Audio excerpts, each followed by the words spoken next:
नमस्कार दोस्तों, आज मैं आपको अगहन मास के सोमवार व्रत की कथा सुनाने जा रही हूँ। प्रेम से बोलिए भगवान शंकर की जय हो।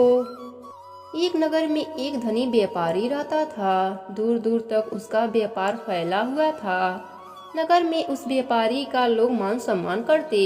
इतना सब कुछ होने पर भी वह व्यापारी बहुत दुखी था, क्योंकि उस व्यापारी का कोई पुत्र नहीं था।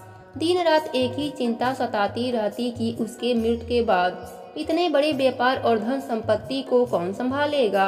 पुत्र पाने की इच्छा से वह व्यापारी प्रति सोमवार का व्रत किया करता। सायंकाल को शिवालय में घी का दीपक जलाया करता। उस व्यापारी की भक्ति देखकर एक दिन माता जी ने शिव जी से कहा, हे प्राणनाथ, यह व्यापारी आपका सच्चा भक्त है। कितने दिनों से यह सोमवार का व्रत और पूजा नियमित कर रहा है। प्रभु, आप इस व्यापारी की मनोकामना पूरी कर दीजिए। भगवान शिव ने मुस्कुराते हुए कहा, हे पार्वती, इस संसार में सबको उसके कर्म के अनुसार फल की प्राप्ति होती है। प्राणी जैसा कर्म करते हैं उन्हें वैसा ही फल प्राप्त होता है।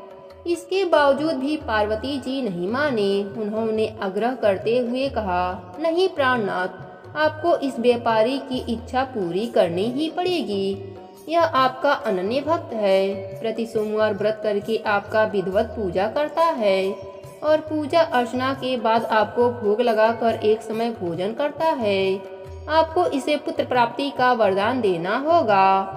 माता की इतना आग्रह देखकर भगवान शिव ने कहा, तुम्हारे आग्रह पर मैं इस व्यापारी को पुत्र प्राप्ति का वरदान देता हूँ, लेकिन इसका पुत्र 16 वर्ष से अधिक जीवित नहीं रहेगा।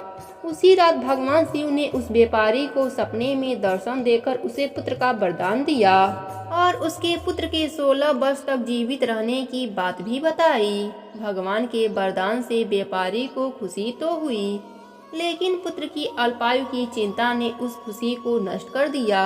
व्यापारी पहले की तरह सोमवार का व्रत करता रहा। कुछ समय पश्चात उसके घर एक सुंदर पुत्र उत्पन्न हुआ। पुत्र के जन्म से व्यापारी के घर में खुशियां भर गई। बहुत धूमधाम से पुत्र जन्म का समारोह मनाया गया। व्यापारी को पुत्र जन्म की अधिक खुशी नहीं हुई, क्योंकि उसको अपने पुत्र की अल्पायु का रहस्य पता था। यह रहस्य घर में किसी को नहीं पता था। जब पुत्र 12 वर्ष का हुआ तो शिक्षा के लिए उसे वाराणसी भेजने का निश्चय किया। बच्चे के मामा को बुलाया और कहा कि पुत्र को शिक्षा प्राप्त करने के लिए वाराणसी छोड़ आओ। लड़का अपने मामा के साथ शिक्षा प्राप्त करने के लिए चल दिया। मामा और भांजा जहाँ रात्रि विश्राम के लिए रुकते वहीं यज्ञ करते और ब्राह्मणों को भोजन कराते। लंबी यात्रा के बाद मामा और भांजा एक नगर में पहुँचे। उस नगर में राजा के कन्या का विवाह के खुशी में पूरा नगर को सजाया गया था। निश्चित समय पर बारात आ गई, लेकिन वर के पिता अपने बेटे के एक आंख से काने होने के कारण बहुत चिंतित था। उसे इस बात का भय सता रहा था कि राजा को इस बात का पता चलने पर विवाह से इनकार कर देंगे। इससे उसकी बदनामी होगी। वर के पिता ने उस लड़के को देखा तो उसके मन में एक विचार आया। उसने सोचा, क्यों न इस लड़के को दुल्हा बनाकर राजकुमारी से विवाह करा दूं। विवाह के बाद इसे धन देकर विदा कर दूंगा और राजकुमारी को अपने नगर में ले जाऊंगा। वर के पिता ने इस विषय में बात की। मामा ने धन के लालच में इस बात को स्वीकार कर लिया। लड़के को दूल्हे का वस्त्र पहनाकर राजकुमारी से विवाह करा दिया गया। राजा ने बहुत सा धन देकर राजकुमारी को विदा किया। लड़का जब लौट रहा था तो सच नहीं छिपा सका और उसने राजकुमारी की ओढ़नी पर लिख दिया, राजकुमारी, तुम्हारा विवाह तो मेरे साथ हुआ है। मैं तो वाराणसी में शिक्षा प्राप्त करने जा रहा हूँ। अब तुम्हें जिस नवयुवक की पत्नी बनना पड़ेगा वह कान्हा है। जब राजकुमारी ने अपने ओढ़नी की बात पढ़ी तो उसने काने लड़के के साथ जाने से इनकार कर दिया। राजा ने सारी बातें जानकर राजकुमारी को महल में रख लिया। उधर लड़का अपने मामा के साथ वाराणसी पहुंच गया। गुरुकुल में पढ़ना शुरू कर दिया। जब उसकी आयु 16 वर्ष पूरी हुई तो उसने यज्ञ कराया, ब्राह्मणों को भोजन कराया और अन्य वस्त्र दान में दिया। रात में अपने शयन कक्ष में सो गया। शिव जी के वरदान के अनुसार शयन अवस्था में ही उसके प्राण पखेरु उड़ गए। सूर्य उदय पर मामा ने भांजे को मृत्यु देखकर रोने पीटने लगा। आसपास के लोग भी एकत्र होकर दुख प्रकट करने लगे। पार्वती माता सब देख रही थीं। पार्वती माता ने भगवान शिव जी से कहा, प्राणनाथ, मुझे इसके रोने के स्वर सहन नहीं हो रहे हैं, आप इसके कष्ट को दूर करें। शिव जी और माता अदृश्य रूप से समीप जाकर देखा और माता ने भगवान शिव जी से निवेदन किया, हे प्राणनाथ, आप इस लड़के को जीवित कर दीजिए, नहीं तो इसके माता पिता पुत्र के मृत्यु के कारण रो रो कर अपने प्राण को त्याग देंगे। इसके पिता आपके परम भक्त हैं, वर्षों से सोमवार व्रत करते हुए आपका विधिवत पूजा कर रहे हैं। माता के आग्रह पर भोलेनाथ ने लड़के को जीवित होने का वरदान दे दिया। कुछ ही पलों में वह जीवित होकर उठ बैठा। शिक्षा समाप्त करके लड़का मामा के साथ अपने नगर की ओर चल दिया।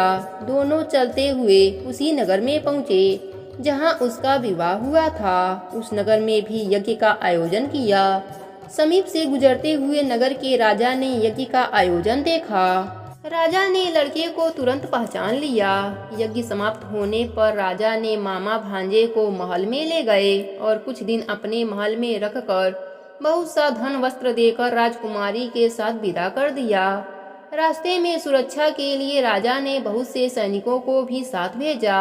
नगर में पहुंचते ही एक सिपाही को घर भेजकर अपने आगमन की सूचना भेजी। अपने बेटे के जीवित वापस लौटने की सूचना से व्यापारी बहुत प्रसन्न हुआ। भूखे प्यासे रहकर व्यापारी और उसकी पत्नी बेटे की प्रतीक्षा कर रहे थे। उन्होंने प्रतिज्ञा कर रखी थी कि यदि उन्हें अपने बेटे के मृत्यु का समाचार मिला तो दोनों अपने प्राण को त्याग देंगे।